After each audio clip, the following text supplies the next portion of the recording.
Bem-vindo ao podcast Estrangeiros e Peregrinos. A mensagem de hoje será apresentada por Dennis Allen.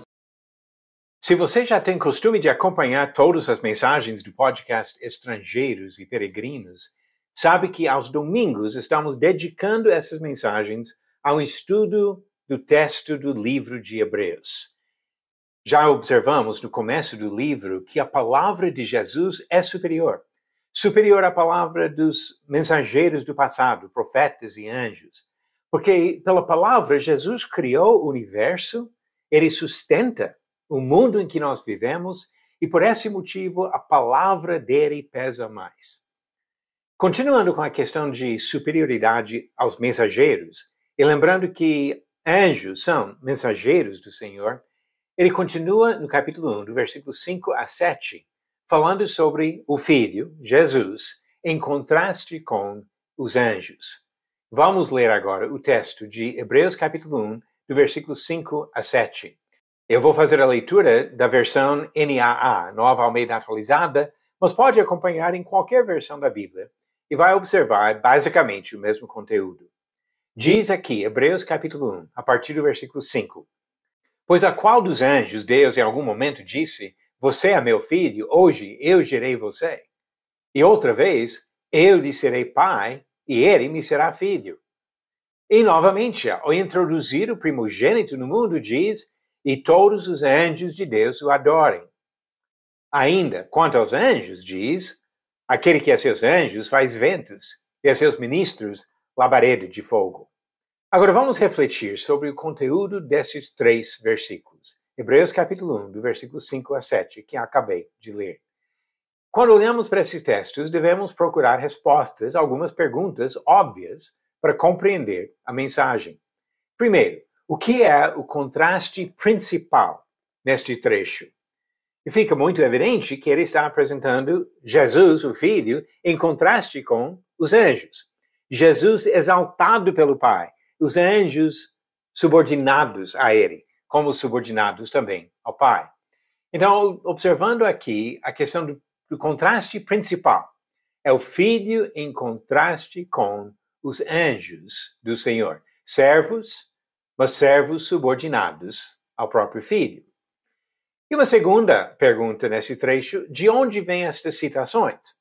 Porque ele está citando aqui textos do Antigo Testamento para defender o seu argumento.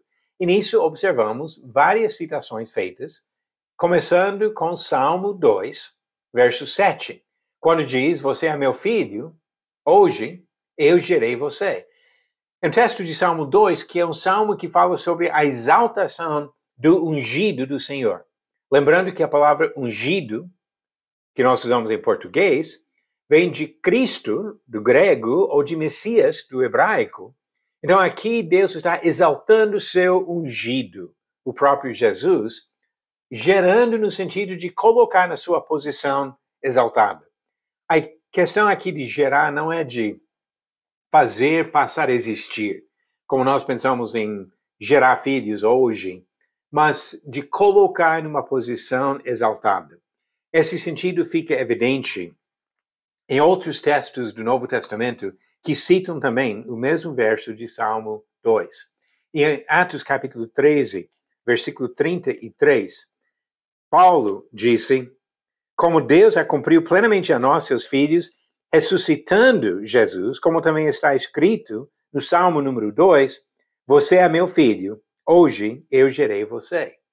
Então aqui ele diz claramente que Jesus foi gerado pelo Pai, no sentido que ele foi ressurreto, exaltado.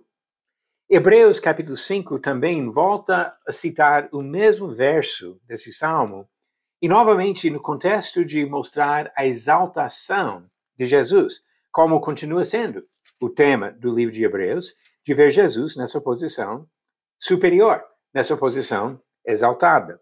Hebreus capítulo 5, o versículo 5 diz: assim também Cristo não glorificou a si mesmo para se tornar sumo sacerdote, mas quem o glorificou foi aquele que lhe disse: você é meu filho, hoje eu gerei você.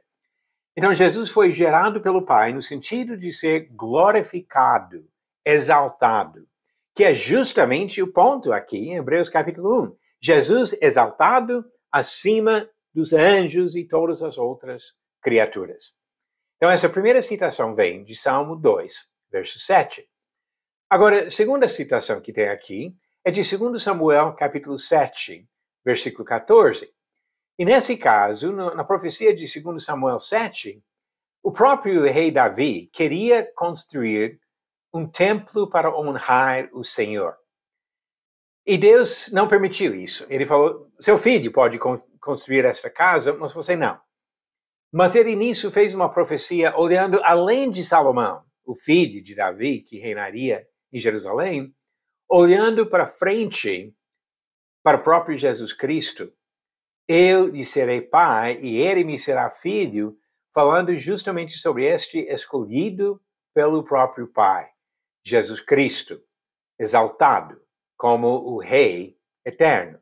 E 2 Samuel 7, versículo 14, fala de estabelecer um reino que sempre continuaria. Não um reino só de 40 anos, como Salomão teve, mas um reino eterno de Jesus. Agora, a próxima citação aqui, ele diz, e novamente, ao introduzir o primogênito no mundo, diz, e todos os anjos de Deus o adorem. Essa citação vem de 2 textos do Antigo Testamento, especialmente olhando para a versão grega, Septuaginta, o que chamamos de LXX, o número romano de 70. Que nesse caso, a ênfase está novamente na posição exaltada, mas interessante aqui a ideia que os anjos adoram Jesus. Adoração pertence exclusivamente a Deus. E quando o Pai manda adorar Jesus, o Pai está afirmando que Jesus é Deus. Ele não é criatura, ele é Deus. E como Deus, ele merece adoração. E mais uma citação que vem também da Septuaginta aqui, de Salmo 104, verso 4, agora ele está mostrando o outro lado da questão.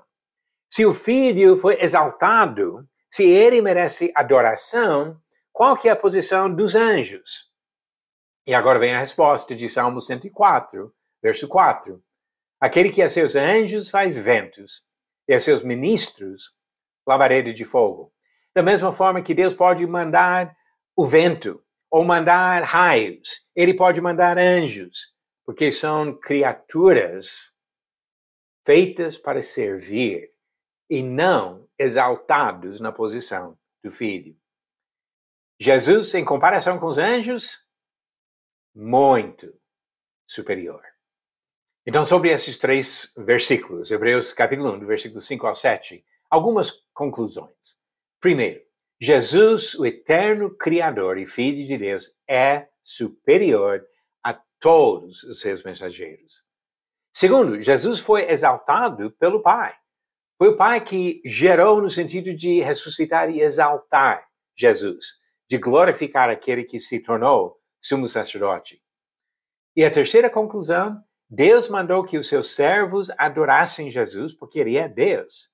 E se os anjos devem adorar a Jesus, com certeza, todos nós devemos adorar Jesus, o eterno Redentor, que merece toda a honra e glória, porque exerce toda a autoridade.